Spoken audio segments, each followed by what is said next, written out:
தூத்துக்குடி மாவட்டம் கடாட்சபுரம் அப்படிங்கிற குக் கிராமத்தில் பல வருஷங்களுக்கு முன்னாடியே ஒரு ஆசிரியை பயிற்சி பள்ளியை உருவாக்கி நிறைய பள்ளிகளுக்கு ஆசிரியைகளை உருவாக்கி அனுப்பின சார்லட் கிபன் அவங்கள பற்றி தான் இன்றைக்கி நம்ம பார்க்க போகிறோம். சார்லட் கஃபி கிபன் திருநெல்வேலிக்கு திருமணமாகாமல் வந்த முதல் பெண் மிஷினரி. சொஃபையா ஹாப்ஸ் திருமணமாகாதவராக வந்தாலும் ஜேம்ஸ் பிராட் ஐயர் என்ற மிஷினரியை மணந்த பிறகே சிஎம்எஸ் மிஷினரியாக ஏற்கப்பட்டார். எனவே திருமணமாகாமல் திருநெல்வேலிக்கு வந்த முதல் பெண் சிஎம்எஸ் மிஷினரி சார்லட் கிபன் அவர்கள்தான். திருநெல்வேலி சிஎம்எஸ் சேகரங்களில் பள்ளிக்கூடங்கள், குறிப்பாக பெண்கள் பள்ளிகள் பெருகின போது ஆசிரியைகள் தேவைப்பட்டார்கள். தேவையான ஆசிரியைகள் கிடைக்கவில்லை. முறைப்படி ஆசிரிய பயிற்சி பெற்ற ஆசிரியைகளோ ஒருவர் கூட இல்லை.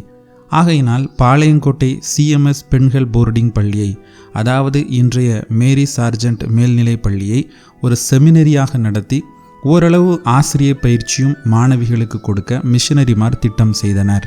அது அதிக பயனுள்ளதாக இருக்கவில்லை. ஆகையினால் மூத்த மிஷனரிகளான Palayamkottai George Pettitt, Dohnavur Edward Dent, Mengnanapuram John Thomas ஐயர்மார் ஆசிரியை பயிற்சி பள்ளி ஒன்றை நிறுவி ஆசிரியைகளை பயிற்றுவிக்க தீர்மானித்து மேல் கமிட்டிகளின் ஒப்புதலையும் பெற்றனர். அந்நாட்களில் கீழ்நாட்டு பெண் கல்வி அபிவிருத்தி சங்கத்தின், அதாவது society for promoting female education in the East என்ற சங்கத்தின் சார்பில் இலங்கையில் கொழும்பு நகரில் பெண் கல்வி பணி துவக்க அனுப்பப்பட்ட மிஸ் சார்லட் கிபன் அதில் வெற்றி பெறாமல் திரும்பி போய்விட தீர்மானித்தார்.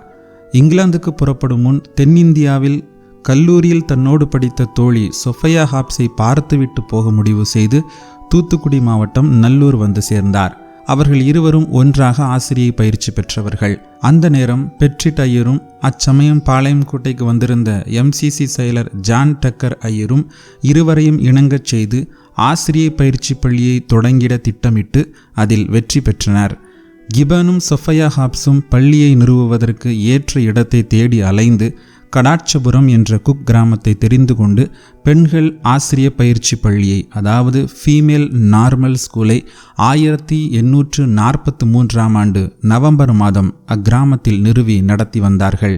பள்ளிகளில் 3ஆம் வகுப்பு, அதாவது 3வது வருஷ படிப்பை வெற்றிகரமாக முடித்தவர்கள் ஆசிரிய பயிற்சிக்கு சேர்த்து கொள்ளப்பட்டு ஆங்கிலம், தமிழ், கணக்கு, வேத பாடம் முதலியவற்றுடன் ஆசிரிய பயிற்சி பாடங்களும் அவர்களுக்கு கற்பிக்கப்பட்டன.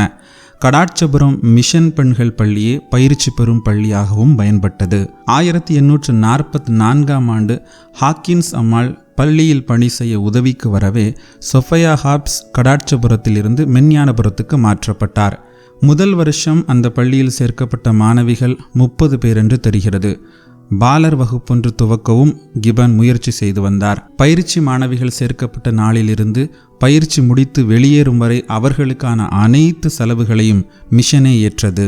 ஆங்கிலத்திலும் வேத அறிவிலும் ஆசிரியை பயிற்சி மாணவிகள் அதிகமாக தேர்ச்சி பெற்றார்கள். இயேசுவடியால் என்ற மாணவியின் திருமணம் ஆங்கிலத்திலேயே நடத்தப்பட்டதாக வரலாறு கூறுகிறது. ஆயினும் இப்பள்ளியை நடத்துவதில் கிபனின் பிரயாசங்களும் கஷ்டங்களும் எவ்வாறு இருந்தன என்பதையும் 1847ஆம் ஆண்டு ஜூன் மாதம் 20ஆம் தேதியுடன் முடிந்த அரை வருட அறிக்கையில் நாம் காணலாம். அவர் எழுதுவது: என் பள்ளி ஆசிரியைகள் மதிய உணவுக்காக தங்கள் வீடுகளுக்கு போகும் பொழுது அவர்களில் ஒரு ஆசிரியை நிறுத்தி வைத்து அவள் விடுதியில் பிள்ளைகளோடு இருக்க கட்டளையிட்டிருக்கிறேன். சாப்பிட போனவர்கள் திரும்பி வந்த பின் இவள் உணவுக்கு செல்வாள். இப்படியே முறை வைத்து ஒவ்வொரு நாளும் போய் வந்தார்கள். இப்படி செய்வதனால் பிள்ளைகள் தவறு செய்வது தடுக்கப்படுகிறது. தண்டனைகள் கொடுக்க வேண்டியதும் இல்லை.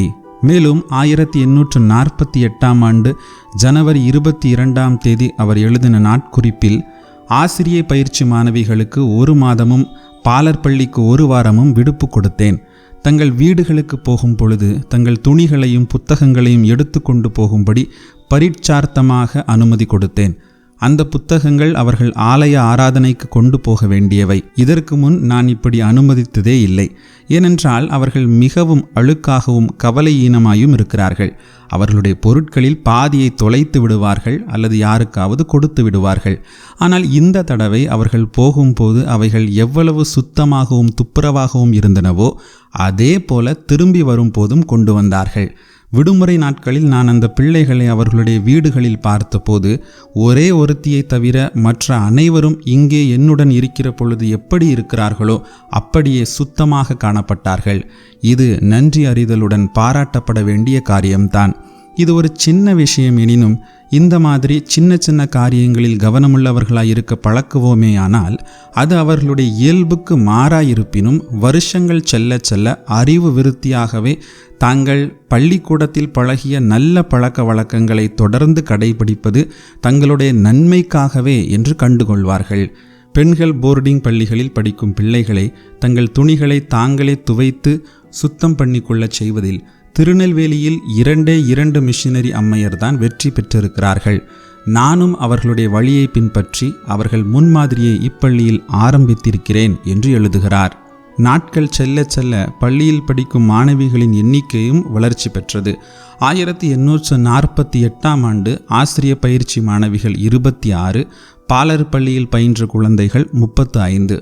அந்த ஆண்டு கிபன் தன் ஆசிரிய பயிற்சி பள்ளியை பற்றி எழுதியது, எவ்வளவு அதிக காலம் நான் இப்பள்ளிகளில் பணியாற்றுகிறேனோ அவ்வளவுக்கு முன்னேற்றம் இருக்கத்தான் செய்கிறது.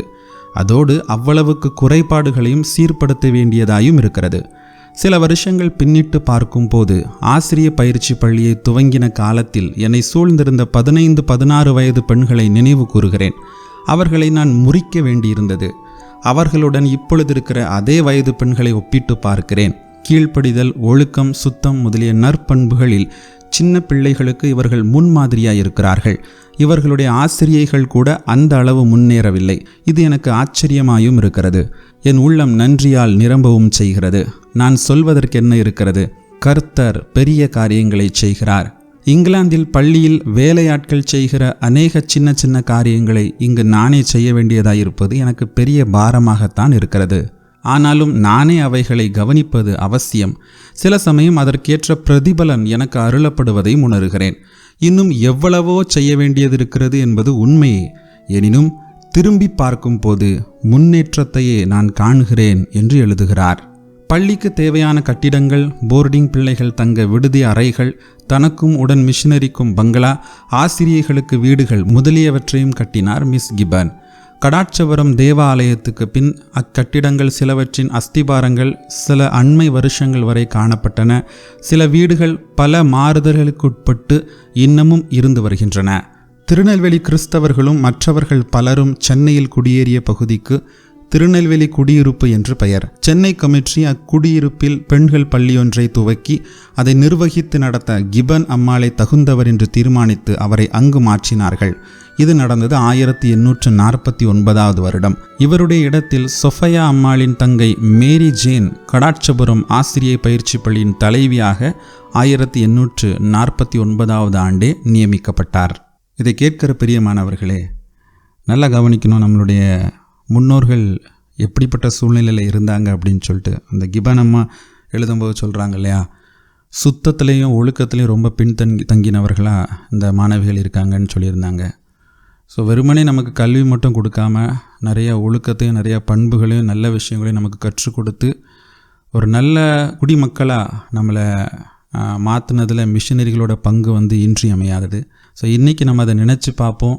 நம்மளும் இப்படி ஒழுக்கத்துலேயும் சுகாதாரத்துலேயும் கல்வியிலையும் பின்தங்கி இருக்கிற நம்முடைய இந்திய தேசத்தில் இருக்கிற பகுதிகளில் போய் ஊழியம் செஞ்சு அந்த மக்களுடைய வாழ்க்கை தரத்தை முன்னேற்றுவதற்கு நம்மால் இயன்றதை செய்வோம். கர்த்தர் நம்மை ஆசீர்வதிப்பார்.